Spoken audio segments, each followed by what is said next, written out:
Seja bem-vindo a mais um podcast Beauty Talk. E hoje eu estou aqui recebendo uma mulher incrível, Leninha Camargo, comunicadora gastronômica. Seja bem-vinda, Leninha. Obrigada. Que bom te receber aqui. Que delícia.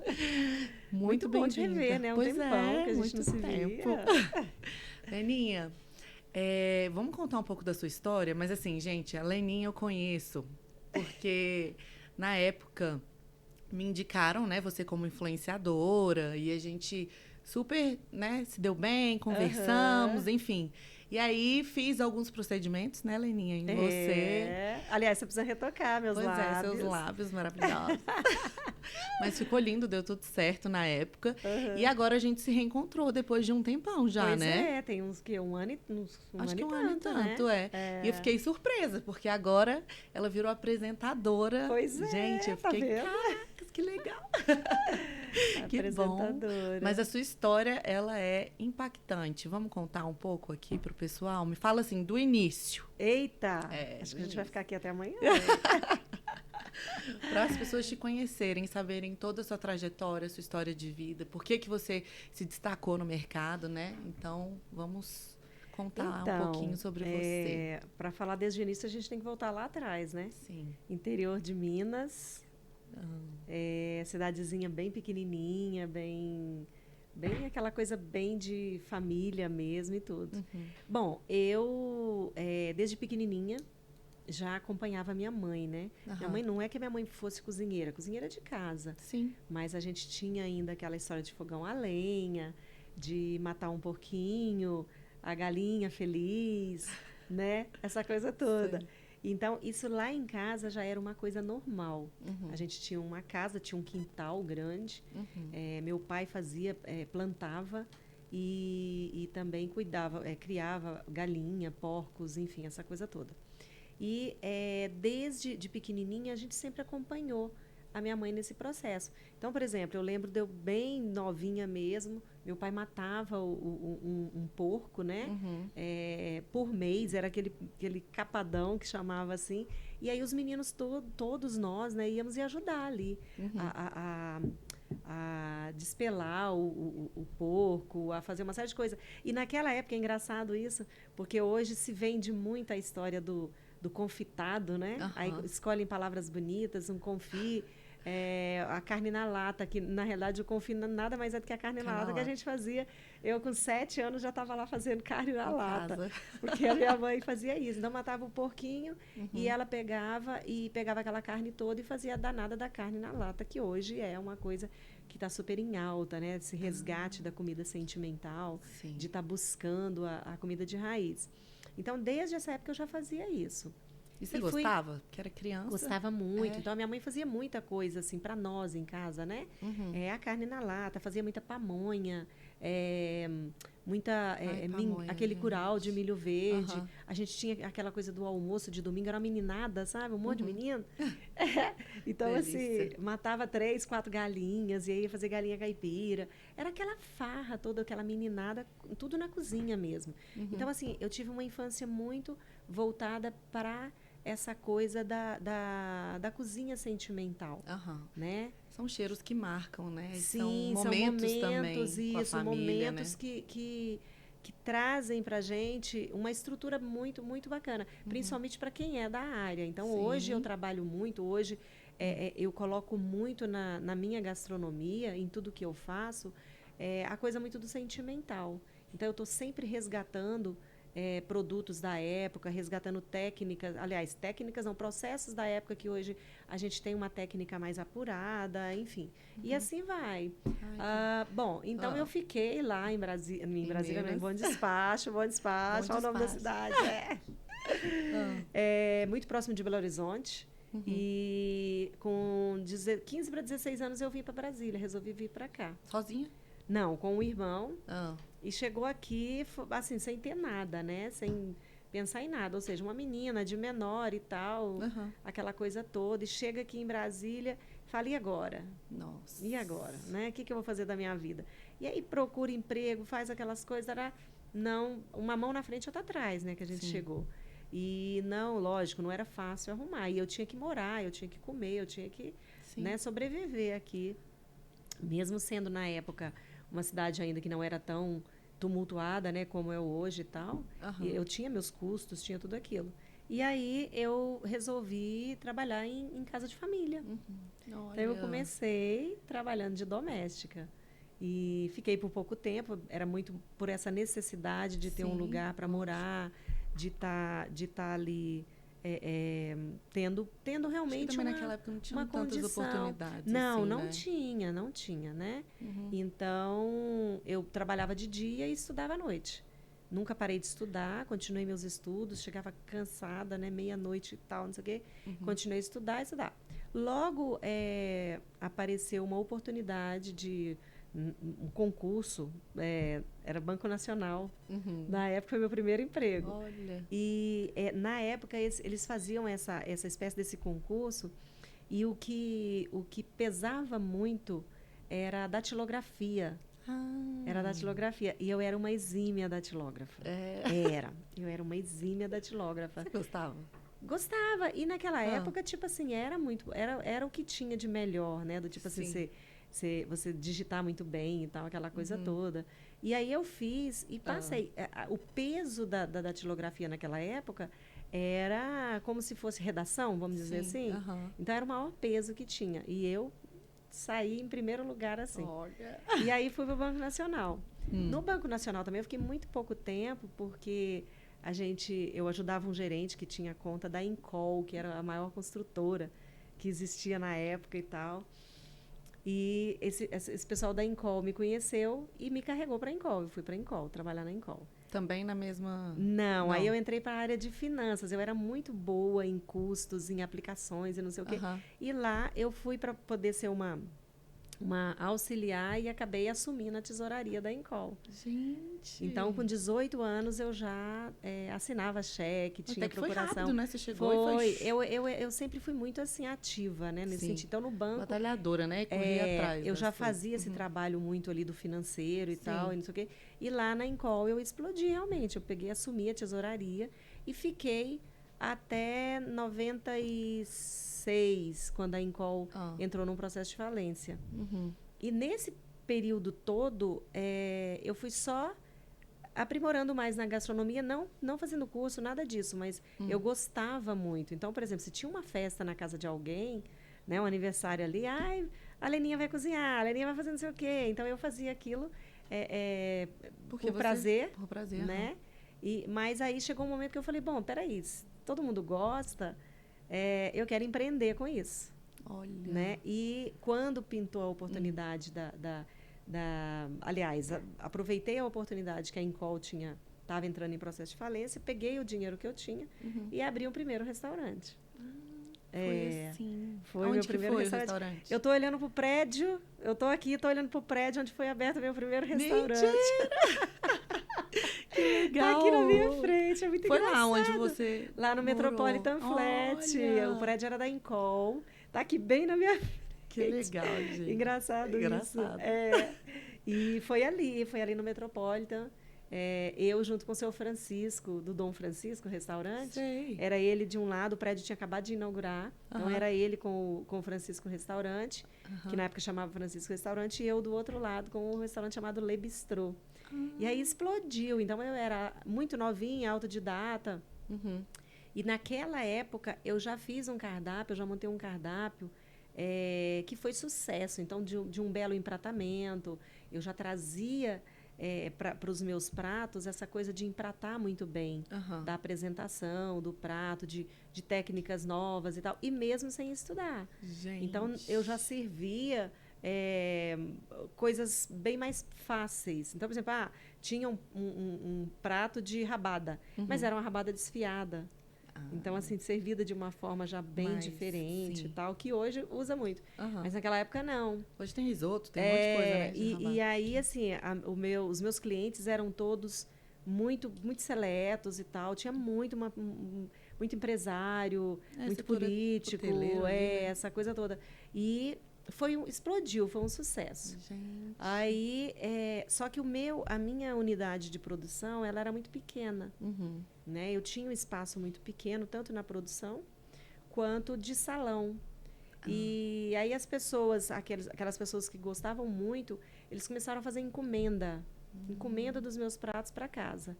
Então eles queriam assim, faz tal coisa, aí trazia o pirex ou trazia alguma coisa, né? E a gente preparava tudo e eles levavam para casa. E isso começou a tumultuar mais ainda a minha cozinha, porque eu tinha que atender o salão, eu tinha que atender o salão, né? E tinha que atender a demanda das encomendas. E aí foi ficando um negócio muito tumultuado e as encomendas começaram a sobressair ao salão. Saía muita encomenda, muita encomenda. Aí foi quando eu tomei a decisão, falei, acho que eu vou vender o restaurante e vou começar a mexer com buffet. Foi daí que surgiu. Foi daí que surgiu o buffet, que surgiu a Leninha já, né, numa fase de realmente de fazer festa e tal. Nesse intermédio de tempo, eu falei, agora eu acho que eu vou estudar um pouquinho. Então, eu dei uma parada, vendi o ponto e fui para a Itália estudar gastronomia. Ai, que delícia. Aí eu fiz, assim, eu tomei a decisão realmente de estar estudando tudo, não cozinhar, porque eu já sabia. Sim. Né? A coisa do cozinhar eu já sabia. Aí eu comecei a viajar, então, para poder conhecer novas culturas, novos ingredientes. Cultural, né? Que modifica, né? Tudo. Então, eu comecei a ir atrás, descobrir a fonte de tudo. Então, dentro da Itália mesmo, eu não parava. Então, eu queria saber como é que era feito o presunto de Parma. Aí eu entrei para dentro de um consórcio para poder entender como que era a criação dos porquinhos, até chegar no processo de maturação e na mesa do consumidor. Eu fui para dentro da Risogallo, que é uma das maiores produtoras de arroz arbóreo do mundo, para entender tudo sobre o risoto. Fui para Barilla, para poder estudar massa, né? Essa coisa toda das massas. Fiz barista na Lavazza, que era a maior empresa de café expresso do mundo também, né? E aí comecei. Sim. Grana Padano, eu registrei todo o processo da produção do Grana Padano. Enfim, aí mostarda, fui para a França, fui fazer... Então, eu queria conhecer, na realidade, a origem dos alimentos, a origem de tudo. Né? Não era simplesmente ir ali fazer receitinha, não. E eu fiz esse tour, eu comecei a fazer isso na Espanha, em Portugal.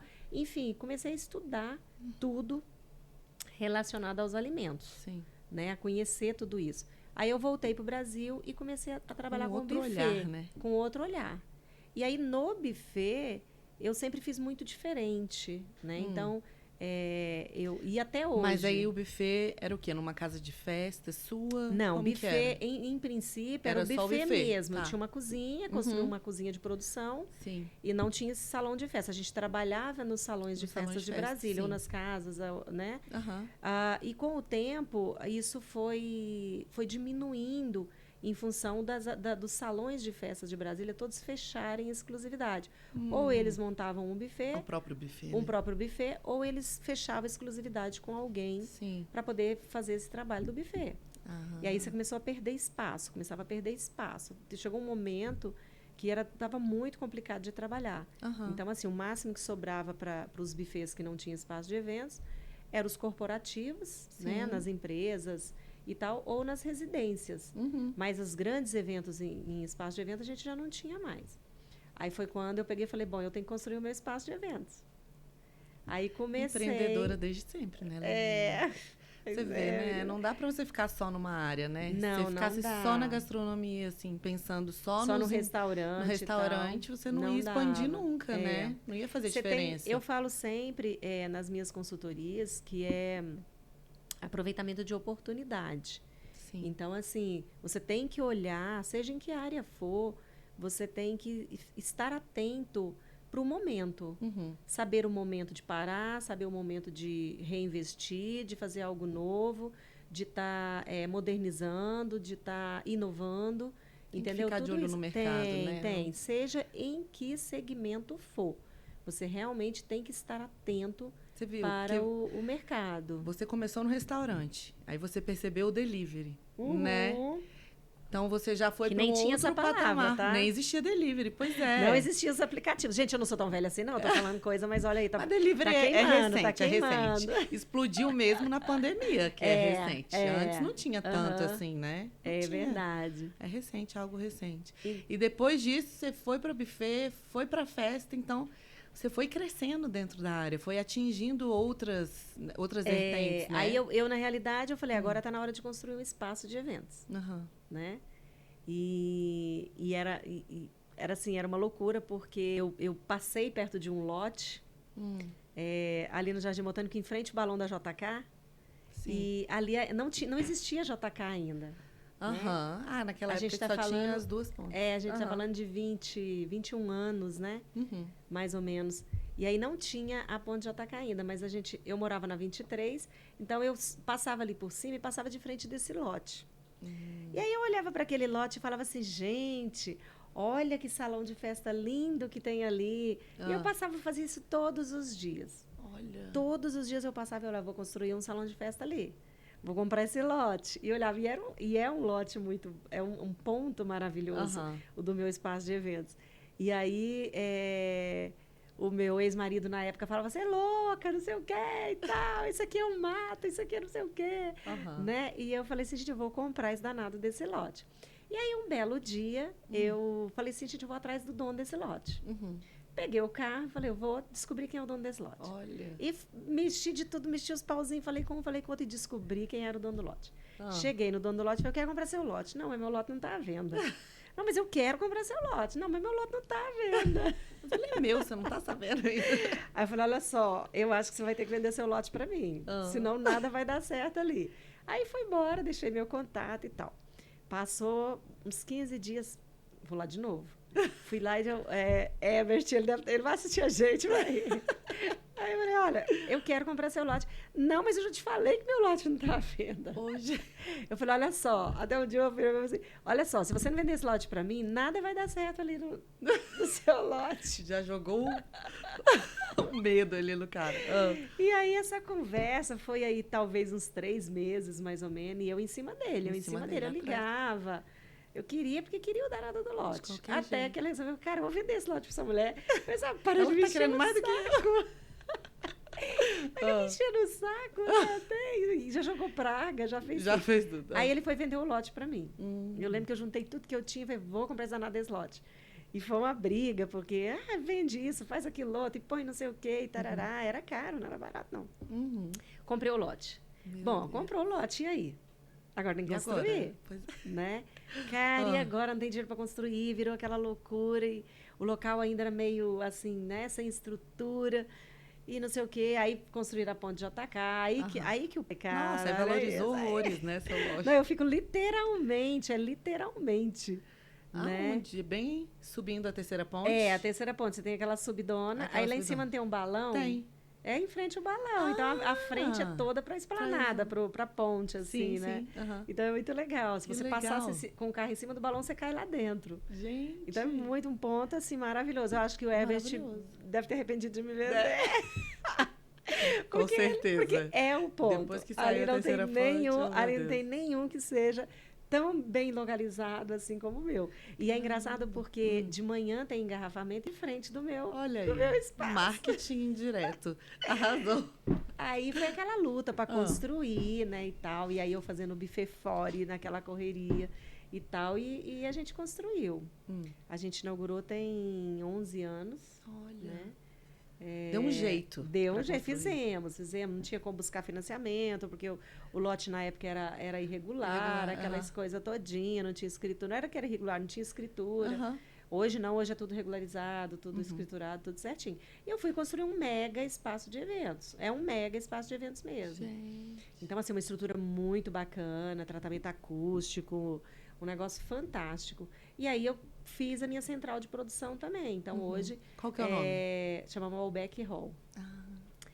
E a central de produção, que era o meu, né? Eu mexo com isso. Então, eu tenho uma cozinha hoje que dificilmente alguém tem em Brasília. Então, são 350 metros de área de produção. Meu Deus! Um parque tecnológico mesmo. E nessa brincadeira, que aconteceu? Isso é legal falar. Fui eu quem fiz a Copa do Mundo de 2014. Mentira, Sozinha no sentido de estrutura. Então, eu fiz todos os lounges VIPs da Copa do Mundo. Meu Deus. Um belo dia, eu tô lá no meu escritório e chega uma turma de gente lá, sem marcar nem nada. Queremos falar com a chefe Leninha Camargo.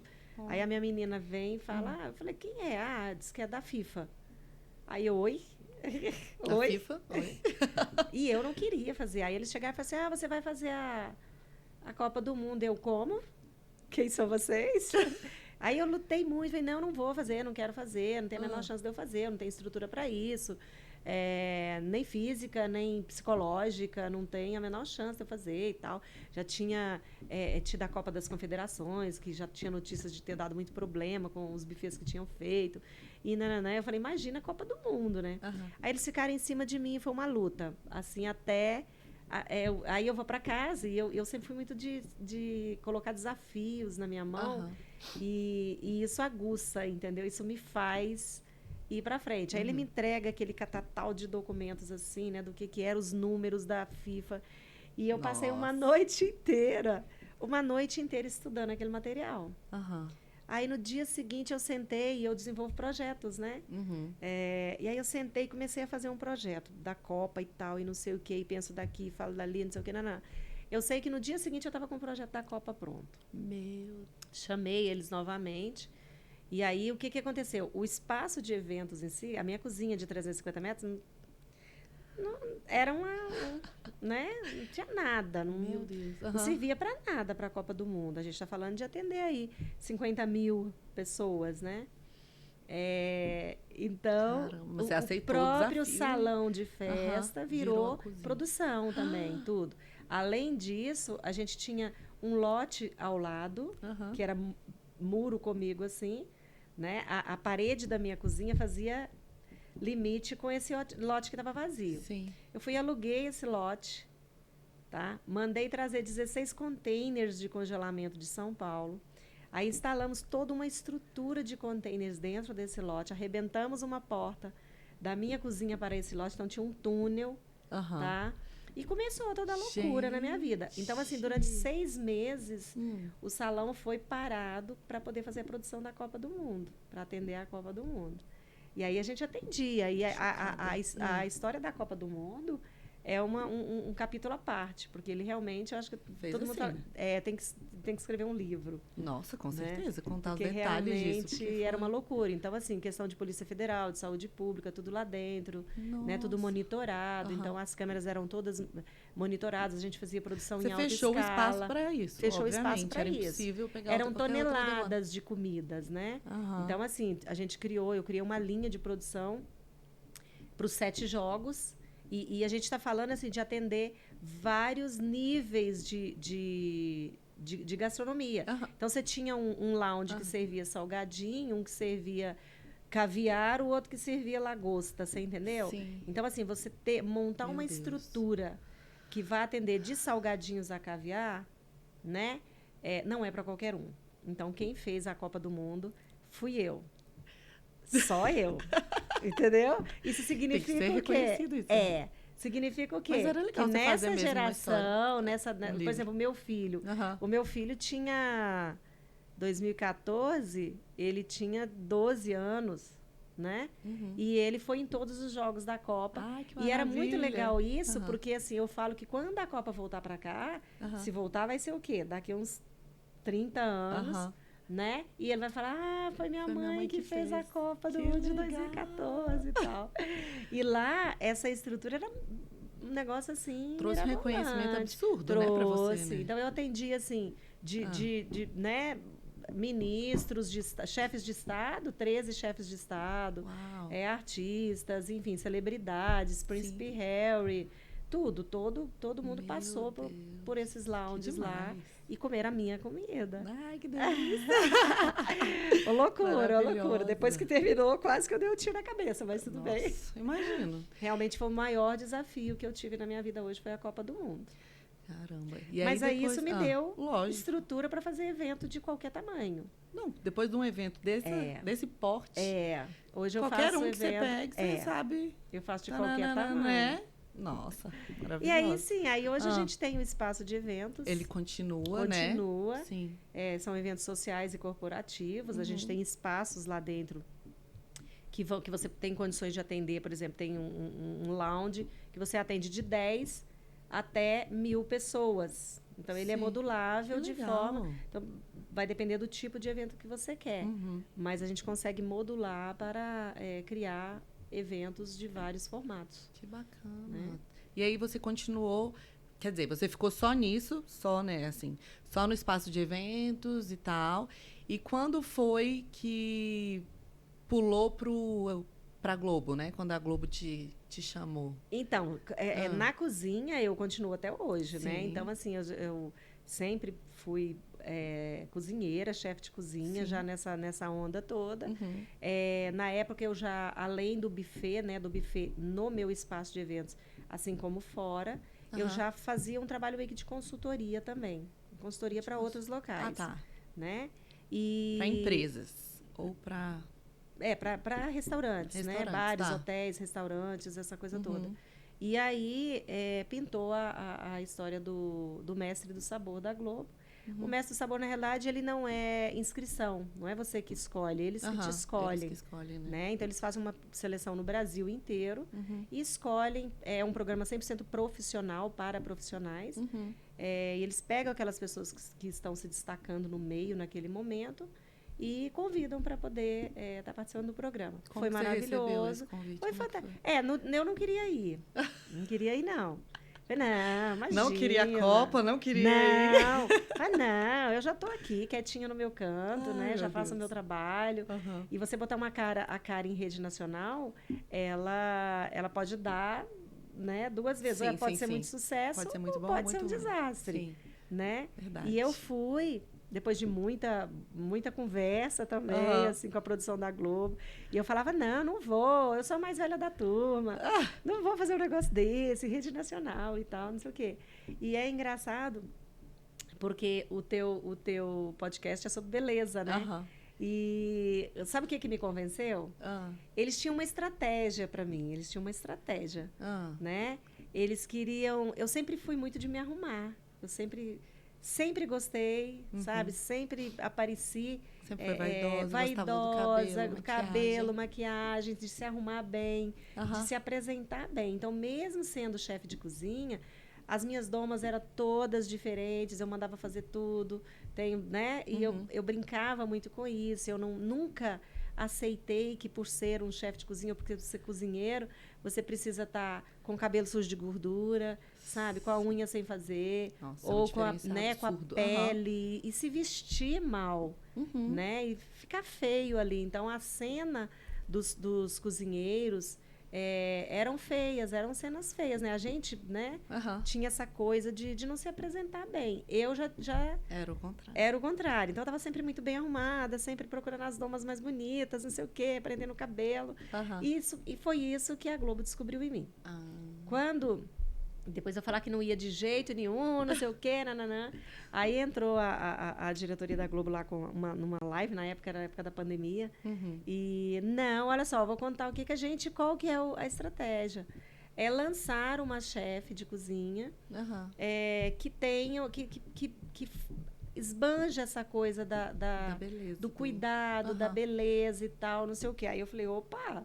Né? Aí já começou a se já abrir. Mudou. Eu falei, que engraçado isso.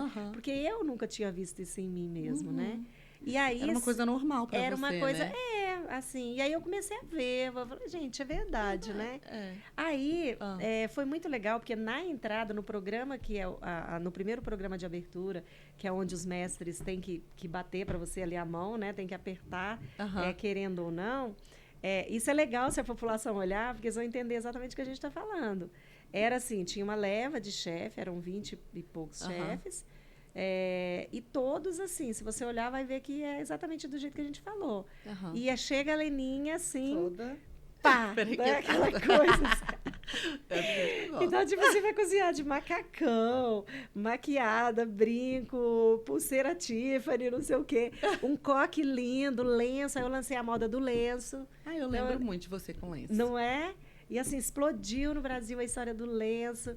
E assim, era muito engraçado, porque no Instagram a gente recebia muita mensagem do tipo assim, será que é cozinheira? Tão chiquérrima. Será que ela é cozinheira? E quando falaram que era de Brasília, aí vinha muito comentário assim, deve ser casada com algum político. Deve ser alguma socialite que está querendo cozinhar. Olha, você vê, né? Legal. Quando você se arruma, a diferença que faz, né? Todo beleza, mundo presta a apresentação atenção. é tudo. A apresentação é tudo. E eu sei que eu saí de lá e aí comecei a entrar num outro mundo que, na realidade, não era o meu mundo. Né? Gastronomicamente falando, eu sempre me preocupei com a apresentação não só minha, da minha imagem, como dos pratos. Sim. Então, eu sempre briguei muito pela história de você apresentar bem. E hoje eu dou um curso de montagem e apresentação de pratos, né, de empratamento, de estética, que é exatamente falando dessa importância. Que não adianta você servir a melhor comida se ela não está bem apresentada. Então, pode ser um chuchu, mas ele tem que ser o melhor chuchu e o mais bem apresentado chuchu. Você come pelos olhos, Você né? come primeiro com os olhos. Então, se você chega com um prato que pode estar maravilhoso, mas eu ainda não sei, né? E chega com ele feio, você já tirou o paladar da pessoa, o encantamento, né? A vontade.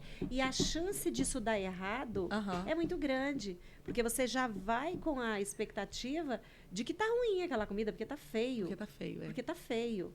Então, assim, eu acho que a apresentação, tanto a questão da pessoa, né? Quanto do prato, é fundamental. Eu acho que em tudo que a gente faz. Eu acho que vale a pena a gente dizer também que você cuidar da beleza, você se arrumar, você aparecer bem, não necessariamente precisa de você gastar. Né? De ter assim, falar assim, não tenho dinheiro para me arrumar. Me arrumar é básico. Me arrumar é você estar com um cabelo bonito, um cabelo bem tratado. Limpo, né? Limpo. Exatamente. Sabe? Tá uma pele bem cuidada. Exato. Eu sei que hoje os procedimentos são tudo muito caros, né? Sim. Mas você tem uma série de coisas que você pode fazer em casa e cuidar para ter uma apresentação melhor. O acesso à informação que a gente tem hoje, a beleza, é imenso. Né? Exatamente. Tanto de blogueira, influencer, vídeo no YouTube, são muitas possibilidades, né? Exatamente. E marca não é sinônimo de beleza também. Eu falo isso o tempo todo. Então, você precisa ter uma bolsa de tal marca para ficar... Não. Né? E nem foi isso que trouxe destaque para você, né? Foi o cuidado que você tem. Cuidado. Tanto com a estética do prato, quanto da sua apresentação, né? E das pessoas que trabalhavam com você. Exatamente. Esse já é um diferencial na sua área absurdo. E aí, o que aconteceu? Eu volto, né? E aí, eu começo a ser chamada para fazer moda. Presenças e tal, não sei o quê. Então, você fala, vai gravar não sei o quê. Porque a marca tal acha que tem que levar para o teu público que uma chefe de cozinha pode usar a roupa dela, né? Então, eu fiz trabalho para Bobô, para Brooksfield, para Aniane. Então, assim, foram... Eu lembro aquela época que você ia muito no Iguatemi, né? Eu lembro. Então, era uma série de situações que fugiam do meu normal. Sim. Mas era muito legal você perceber... Como as coisas estão conectadas? Impressionante. Né? De você perceber que, tipo assim... E é interessante isso. Por que uma chefe de cozinha não pode usar uma roupa da Bobô? Lógico que pode. Lógico que pode. Entendeu? Por que não... Entendeu? Então, você começa a cruzar isso e falar assim... essa roupa não serve só numa modelo, né? E aí começou essa história. É engraçado você falar isso, porque eu trabalho com beleza, mas quando eu comecei, assim, né, não era tão disseminado quanto é hoje em dia. Hoje em dia dão mais valor para a área da beleza, né? Quando eu comecei não davam tanto valor assim. E eu sempre me arrumei muito. E eu ia muito bem arrumada fazer meus atendimentos. E você devia sofrer bullying até... O povo chegava, acho que não entendia nada, assim, olhava e falava... A minha designer de sobrancelha tá com essa roupa, por quê? Tipo, eu falo, gente, eu não gosto de sair desarrumada de casa. Então eu ia com cabelo bonito, maquiada, bem vestida, sabe? Então, mas assim, aos poucos eu fui criando essa conexão com as minhas clientes também, né? Então, hoje em dia, por exemplo, eu posto coisas no Instagram, minhas clientes perguntam, Pri, de onde que é essa calça? De onde que é esse tênis? De onde que é essa blusa? Esse brinco, né? É engraçado como as coisas se conectam, né? sim. E se eu fosse pelo pensamento, não, eu trabalho num estúdio de sobrancelha e me colocasse para baixo ou qualquer coisa nesse sentido, não vou me cuidar por causa disso, não. De forma alguma, Nada a ver. nada a ver. E o povo acha estranho, tem muita gente que às vezes não me conhece ainda, que é o primeiro atendimento, que caiu de paraquedas lá na clínica. E eu vou ser... É eu que vou atender, né? Aí chega assim, não entende, eu tô de blazer, sabe? De sapato, de bota, nananã, e... Ela que eu vai me veio no atender. rosto da pessoa. É engraçado. É igual eu. Isso é muito, muito interessante, porque as pessoas, eu vou dizer que deturpam, né, as coisas. Então, hoje, Elas eu colocam tenho... regras aonde não tem. Por quê que tem que estar desarrumada? Exatamente. Por que Então, que eu uma chefe entro de dentro cozinha não das pode estar cozinhas, maquiada? eu entro dentro das cozinhas do Brasil inteiro Aham. desse jeito aqui. Né? Maquiada, bem vestida. Aí, às vezes, eu escuto assim, a perua da gastronomia. Ótimo. Ótimo. É isso. Que bom Aí que eu teve- seja referência, né, pra isso. Teve uma época que eu falei assim, eu tenho uma consultora, né, de imagem, eu falei, cara, eu tô achando que vou ter que mudar, porque perua da gastronomia. Imagina que você vai Oxe, tá mudar, ótimo, é nunca que isso. você vai mudar. É o contrário, você tem que se arrumar mais. E aí Exatamente. eu deixei meio que de lado isso, mas eu já escutei muito a perua da gastronomia. E, por exemplo, eu faço muito trabalho de imprensa, né? Aham. Não só em Brasília, como fora. Ah. E geralmente eu chego assim muito, muito bem arrumada, né? Aham. E a gente percebe isso que você Percebe falou. os Você olhares. percebe os olhares, Percebe. do tipo, não precisa disso tudo, Aham. tal, não sei o quê. E às vezes acham que é uma. Na minha época de infância, a gente falava assim que era metida. Metida. Quer Né? aparecer, né? Quer aparecer, mas o não seu é, jeito. gente, é o meu jeito. Não dá, numa boa. Agora, falando sério, Uhum. eu não entro na frente do espelho e tipo assim, eu quero, né, me Ser arrumar a para eu mais- ser a mais não. bonita, para ser a mais bem arrumada, para me aparecer. Não é isso. Isso já é meu, é característico. É Então, característica, exatamente. e não vou voltar a dizer, não necessariamente que seja uma roupa de marca, uma roupa cara, não é nada disso. Eu boto um jeans, posso botar um jeans. Uma camiseta branca. Sim, mas aí eu vou estar bem penteada, vou estar bem maquiada no sentido, Exato. também vai muito do momento, né? Para saber que Lógico, nível de óbvio. maquiagem é essa e tal. Mas estar bem alinhada, às vezes não tá na roupa que você está Mas sabe o vestindo. que eu acho? Que é você dar valor, assim, ao que você faz, sabe? É. Pra você aquilo é sério. Por exemplo, um exemplo. Um advogado, ele vai, sem ser de terno, representar um cliente dele pro juiz? Não vai, né? Por quê? Ele traz uma seriedade com a roupa, Seriedade, autoridade. Demonstra, né, que a pessoa, enfim, tem autoridade sobre aquilo que ele está fazendo, né? Então não precisa ser uma roupa mega arrumada, mas se a pessoa, por exemplo, já tiver com um jaleco legal, com uma logo, sabe, com um nomezinho, já é um diferencial muito grande. Já cria sabe? uma imagem, já né? cria uma Uma imagem imagem de diferente. autoridade, de cuidado. A pessoa vê que você se cuida, assim, esteticamente falando, assim, né, da apresentação, sabe que do resto você cuida muito bem, Exatamente. né? É o que é eu isso. acho, assim, é da forma que eu interpreto. Mas é isso mesmo. Então. Não é bolsa de marca nem nada de marca, mas é o cuidado, assim, sabe? Com você, tanto que você, até a apresentação do prato, você é referência. É engraçado. É isso. engraçado, né? Eu gosto demais. Até na minha casa mesmo. Então, por exemplo, é muito engraçado porque na minha casa, as pessoas que frequentam a minha casa, ou meu próprio filho e tal, eu emprato todos os dias. Eu pego a minha comida, a comida dele, de quem tiver na minha casa. Eu monto o seu você prato. monta. Que legal. Eu monto o seu prato. E aí, eu acho estranho quando eu não faço isso. Às vezes, aí o Ian, por exemplo, fica parado lá na mesa esperando o prato dele. Aí, filho, pega lá. Não, mãe, você não vai fazer meu prato? Porque já está acostumada. Aí eu fazer, e é engraçado porque no seu dia a dia você acaba já você pega, né? sabendo a quantidade que a pessoa come e tal, aquela coisa todinha. Então é muito legal isso, é muito interessante você ter. Cuidado, E é né, uma eu forma de cuidado. Eu acho Né? também. Então, aí quando eu voltei. Que aí começaram a te Começaram chamar. as outras ações, né? Que hoje eu Sim. faço muito. Então, são essas coisas todas de presença, de lançamento de produtos, enfim. E continuo com o meu espaço de eventos, só que hoje eu criei uma outra linha de trabalho também. Você é formada em jornalismo? Eu Você é jornalista? sou jornalista, na realidade, eu fiz administração, meu primeiro curso foi de administração, né? E fiz gastronomia também. Que legal. Então, fiz uma pós-graduação, fiz uma especialização, estudei azeites, né? Sou especialista em azeites de oliva. Ah, que delícia. É muito bom, pois é. Hoje, diferença hoje que faz, né? hoje eu falo, hoje assim, eu defendo muito o consumo do azeite, né? E faço um trabalho bem bacana também com relação ao azeite. E aí, com essa brincadeira toda, eu escutei lá na Globo, falou, olha, você devia ter um programa, porque você fala de você. Eu acreditei. Priscila, eu acreditei. E como que surgiu agora? É isso, mãe. Aí eu começou a pintar uma série de coisas. Fiz apresentadora do maior festival de gastronomia do mundo, né? Que é o Taste. Aí fui apresentadora do Taste. Tem uma coluna de gastronomia na Alfa FM. Gente. Né? E aí comecei a gravar isso, o né? Brasil Quando você Cozinha. ama o que você faz, né? Quando você faz com esse cuidado, com essa atenção, parece que as coisas vão caminhando, acontecendo, né? Você vê, você uniu o jornalismo com... que não tinha nada a ver. Influencer com a gastronomia.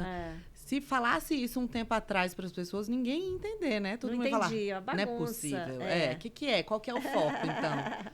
Não é? Mas, assim, sempre é interessante saber que sempre eu estou na linha da gastronomia. Da gastronomia, óbvio. Seja ela num evento, seja num empreendedorismo. Você é autoridade para falar nisso, né? Então, assim, hoje eu criei uma linha de trabalho, que aí é palestras dentro dos eventos de gastronomia, apresentação de produtos, criação. As consultorias continuam muito forte, assinatura de cardápio. Então, eu pego consultorias hoje da escolha do ponto até a inauguração. Sim. Faço todo o cardápio, toda essa parte de criação, de conceito e tudo. E pronto. O Brasil Cozinha, que é o programa, aí ele vem... Você está há quanto tempo, Leninha? Acho que vai fazer 1 ano agora. Já que gravei legal. tanto que eu nem sei mais. Brasil inteiro. Então a proposta do programa é 100% com foco no empreendedorismo gastronômico. Não necessariamente falar de comida, mas, por exemplo, assim, festivais, os restaurantes, bares, hotéis, pousadas, enfim, tudo que envolve a gastronomia, vinho, né? A gente traz isso. A regra é, eu tenho que contar uma história de quem põe a mão na massa. Sim, de tá? quem faz acontecer, né? De quem faz acontecer. E a grande diferença eu entro dentro da unidade da pessoa. Então, eu entro dentro da cozinha, eu mostro o equipamento que ela usa, a gente conta as dores todas que durante o processo como um todo. A gente fala de recursos humanos, a gente fala de impostos, a gente fala de fornecedores, de cliente, de cardápio, de delivery, de tudo. Então, ele aborda, são 3 blocos. Sim. Né? São 3 blocos, é um programa inteiro de uma lugar pessoa, específico. De um local, de uma unidade específica, e que vai começar contando desde da forma como ele chegou na gastronomia, o que foi que trouxe essa pessoa para a gastronomia, né? Até em que momento ele achou que poderia empreender na gastronomia, porque às vezes você começa na gastronomia igual eu comecei. Então, a minha história começa lá com a minha mãe, até eu chegar a empreender. Então, a gente vai contando esse passo a passo e as dores que ele teve para chegar até estar no sucesso que está no momento. E aí, é muito bom porque você fala sobre tudo, você fala sobre cultura, porque cada estado que a gente vai gravar... você pega um tipo de produto, um tipo de fornecedor, a cultura do local, o produto do local, o pequeno produtor, enfim. Então, é um programa lindo, é um programa super gostoso. Deve estar aprendendo horrores, né? Eu adoro. Aprende demais. Quando contam histórias pra gente, né? Ai, que máximo. A gente briga muito por isso. Você está amando, né, essa fase? Muito, muito. Gosto. Agora muito. tem um ponto importante que a gente conversou, né, antes da gravação, que eu te perguntei como empresária, né, na época da pandemia, quais foram as suas estratégias para manter a sua empresa. E aí você me falou que você teve uma ideia, porque é um espaço de festas e estava proibido festa, né, obviamente. Pois é. Eu acho interessante compartilhar isso, porque foi um olhar, né, que você teve e que deu certo. A pandemia, os espaços de eventos, eu diria que essa área de eventos foi a mais prejudicada. Uhum. Porque os espaços de eventos todos foram, entre aspas, lacrados, né? A gente não Sim. podia realmente fazer nada. Era uma loucura, contrato sendo cancelado, aquele desespero. Sim. Dificilmente tem um espaço aqui, pelo menos em Brasília, que não tem gastronomia hoje. Uhum. Mas se ele não tivesse gastronomia, realmente enrolou a vida deles. Eu trabalhava com gastronomia, porque o meu negócio é gastronomia. Uhum. O espaço de eventos foi uma segunda em função da minha necessidade de não ter mais aonde cozinhar. Sim. Né? Uhum. E aí, o que acontece? Quando falaram, olha, os salões estão lacrados, meu Deus. Né? Aí eu falei, caramba, e agora? O que eu vou fazer da vida? E aí eu tenho aquela coisa de sempre, eu falo isso também muito nas minhas consultorias, não venda comida, entregue uma experiência. Então, eu sou da linha de fazer diferente. Uhum. Então, no meu coquetel, você não vai ver salgadinho e canapé feito de pãozinho. Uhum. Entendeu? Entendi. É totalmente diferente. Eu tenho verdadeiro assim, horror a história do salgadinho, aquela infinidade de salgadinhos, canapé feito de pãozinho e pasta, né? E tal. Então, quando aconteceu de vir a pandemia, eu falei, cara, eu tenho que lançar alguma coisa que seja diferente. Aí, o que eu fiz? Fui lá, puxei a história, vou sempre nessa história do resgate, da afetividade, né? E falei, esse momento é um momento muito difícil para todo mundo, né? Uma situação extremamente complicada. Então, o ideal ali era que você entrasse com uma comida, entrasse com uma proposta que abraçasse as pessoas, né? Que levasse um carinho para as pessoas em forma de alimento. E foi isso que eu fiz. Eu desenvolvi uma linha de comidas muito bem elaboradas, só que releituras, né? Trazendo isso da afetividade. E criei uns gift box, que eu chamava gift box de sabores, e cada um com uma personalização diferente. Então, você tinha café, um gift box de café, um de chá, pro Dia dos Namorados, pro Dia das Mães e tal. E geral. Então, por exemplo, como é que funcionava? A Priscila ia fazer aniversário dela, 50 pessoas. Então, você me encomendava um determinado tipo de comida. Ela era toda embalada naquelas marmitinhas, que é as marmitas da época da vovó, uma redondinha que tem umas alcinhas assim. Ai, sei, que delícia. Aí, cara, eu vendi muito daquela marmita, porque aí uma indústria produzindo as marmitas para mim, e aí eu vendia aquela marmitinha, toda a comida era dentro daquela marmita, amarrada com um lenço, né, com um guardanapo ali, e eu entregava onde você indicasse. Então, você falava assim, eu quero comprar 50 marmitinhas, né? O cardápio você que escolhia, tinha desde um picadinho até lagosta, né? Era bem farto para você escolher aquilo que você queria. E mandava entregar. Então, eu entregava nos endereços dos seus convidados. 50 pessoas vão comemorar. E aí entrou aquela história da live. Você marcava um aniversário via live. Então, todo mundo tinha a marmitinha em casa, abria uma live, botava na mesa e todo mundo comia e celebrava o teu aniversário. Aí eu mandava uma torta também, enfim, tinha todo um trabalho em cima para poder comemorar esse aniversário, ou, enfim, a confraternização, o que fosse. E deu muito certo. Então, eu fiz muita marmitinha, muito gift box.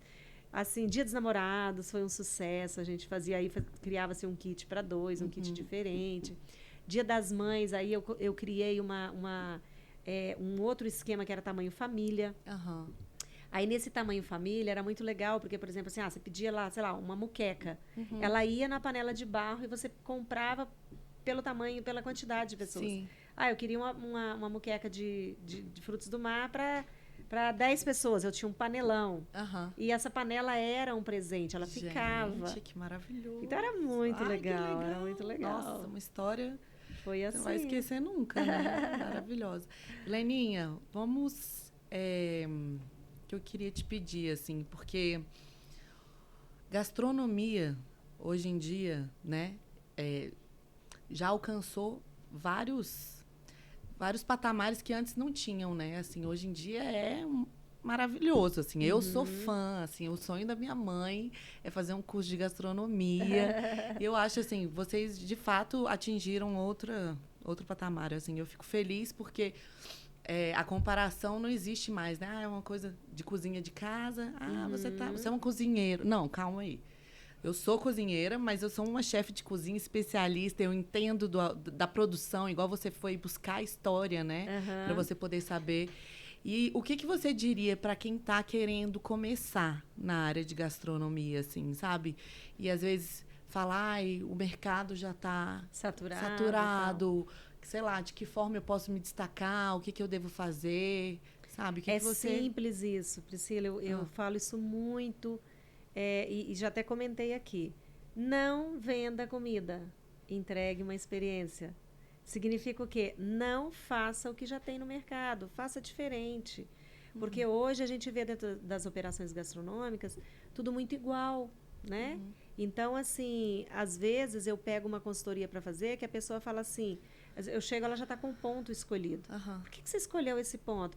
Ah, não, porque o vizinho ali arrebenta de vender e tal, e não sei o quê. Não é isso, gente. Na realidade, assim, você não precisa ser chefe de cozinha para poder empreender na gastronomia, né? Mas você precisa se estruturar, tá? E o que significa se estruturar? Se você não é da área, por exemplo, de gastronomia, a consultoria ela é fundamental. Ela é um custo que as pessoas falam, é caro. Cara, ele te minimiza etapas e, com toda certeza, custos. Por quê? Para você não errar, para você não fazer aquilo que não deve, para você seguir uma coisa bem fundamentada. Então, assim, quem não é da gastronomia, e até quem de repente acabou de se formar, ou sei lá o quê, não tem experiência. Né? Então, o primeiro passo que eu acho é isso, é buscar uma consultoria. Aí vale destacar que uma consultoria, gente, não pode ser feita com quem não tem prática, tá? Isso eu falo todos os dias. Você não pode pegar uma consultoria de um aluno que terminou de fazer uma faculdade de gastronomia. Então, escolha alguém que realmente tem vivência. Hoje eu trago para a minha consultoria todos os meus erros, entendeu? Tudo que eu já sofri, tudo que eu já passei. Então, se eu já comprei equipamento errado, se eu escolhi uma área errada, layout inadequado, tudo hoje eu trago para dentro da consultoria. Tudo que foi meus erros no passado, tudo que eu já vivenciei, né? Desperdício, formatação de cardápio, tudo, tá? Tudo. Equipes, treinamento de equipe. Então, assim, você precisa realmente, independente de você ser da área ou não, né? Ter essa... É fundamental ter uma consultoria. Sim. Esse é o primeiro ponto. Quem já é da área de gastronomia, quem já sabe cozinhar, vamos dizer assim, o que tem que fazer? Além de se estruturar, porque não basta saber cozinhar para se montar um negócio. Não. Por isso que a consultoria, ela entra de qualquer maneira. Eu sempre falo isso para as minhas alunas, inclusive, na área da beleza. Não tem que discutir. Não basta só você saber a técnica. Não tem sabe. Tantos pontos não dar certo. Sabe, tem muito. E aí é onde entra a consultoria, porque ela vai te falar assim, ó, da escolha do ponto até a inauguração, ou seja, fazer apresentação para a imprensa, fazer soft opening, fazer cliente oculto. Então, existem vários processos hoje que a gente segue para poder fazer o seu negócio dar certo. É uma estratégia que é criada do início ao fim. Entendeu? Entendi. E depois ainda tem a consultoria de manutenção, que ela pode ser eterna. Sim. Sabe? Que é exatamente para você se manter, para você continuar com aquela linha de trabalho. Agora, o fazer diferente, ele é fundamental. Então, você pode vender chuchu, mas você faça o melhor chuchu e o mais bem apresentado chuchu. E não você descobriu que tem o pão de queijo ali naquele cantinho, está vendendo igual água. Eu vou vender pão de queijo também. Não é isso. Não é isso. Então, vou fazer risoto. Ok, então vamos desenvolver uma linha de risoto diferente, para fugir do óbvio, seja na apresentação, seja na embalagem, seja na forma de servir, enfim, criar diferente, fazer diferente. Esse é o ponto fundamental, sabe? Sim. Não vender comida, entregar uma experiência. Maravilhoso. E para finalizar aqui, o que significa beleza para você? Nossa, beleza é uma coisa que ela está em tudo, né? E eu acho que a beleza, ela é do olhar. Ela vem do olhar. A beleza, igual a gente falou, não é você, de repente, ter que a bolsa mais bonita ou o produto mais caro, não. A beleza, eu acho que ela está dentro de você, né? E você exprime essa beleza, você traz essa beleza em tudo que você faz. Se você tem essa beleza por dentro, você consegue colocar a beleza em tudo, seja na forma de vestir. Então, por exemplo, eu com os meus pratos, né? É uma questão de eu amo o que eu faço. A partir do momento que eu amo o que eu faço, com toda certeza, essa entrega vai ser bela, né? Ela vai ser impactante, ela vai ter beleza. Da mesma forma, a gente se arrumar, né? Se cuidar. Então, você não precisa ter lindos olhos azuis para ser bonita, ou ter o melhor cabelo do mundo, não é isso. É o cuidado. Né? É o gostar de você. Então, se eu gosto de mim, se eu sou bonita por dentro, eu me amo, essa beleza naturalmente vai aparecer em tudo que eu faço. Perfeito. Eu acho que é isso. Leninha, muito obrigada, Imagina. viu, por ter participado de verdade. Foi muito Obrigada bom poder pelo conversar convite. com você mais. Eu a falo gente sempre muito, conversa né? muito, né? A gente falo sempre conversa. muito, mas faz parte. É isso. É sobre isso. Obrigada muito obrigada a você que ficou até aqui. Já curte, deixa seu comentário, compartilha essa história, porque é uma história impactante, uma história que abre o nosso olhar, né, para várias vertentes aí da vida. E é isso. Muito obrigada e até a próxima. Tchau. Beijo.